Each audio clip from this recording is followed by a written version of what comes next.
Peace be upon you. Most of the Christian tradition, or much of the Christian tradition, our prayers are spontaneous, and we speak to God as we're conversing, as you and I would talk together. But there is one prayer that has really made an impact on my life, and it's already been shared this evening, but I'm going to share it anyway. Several years ago, I had the opportunity of going to Italy and spending a week in Sicily, and I had the opportunity to walk the path of St. Francis, and it was one of the most powerful experiences I guess I've ever had. St. Francis was born in the early 12th century to a wealthy merchant of clothing, and his father really wanted him to follow in his steps, but St. Francis didn't really want to do that, and so his father rejected him. In fact, he even kept him in a cell in his own home, so that St. Francis couldn't even go out of his house.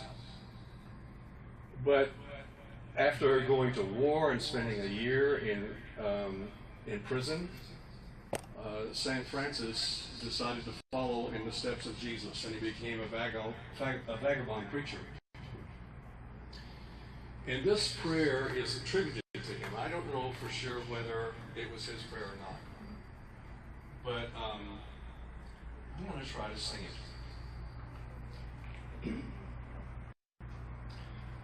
Lord, make me an instrument of your peace. Where there is hatred, let me sow love. Where there is injury, pardon. Where there is doubt, faith.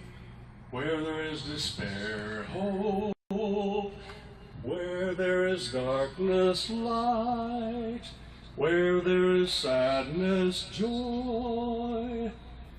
O divine Master, grant that I may not so much seek to be consoled as to console, to be understood as to understand, to be loved as to love.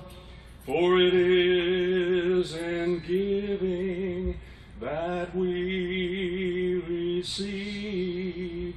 It is in pardoning that we are pardoned. It is in dying that we are born to eternal life.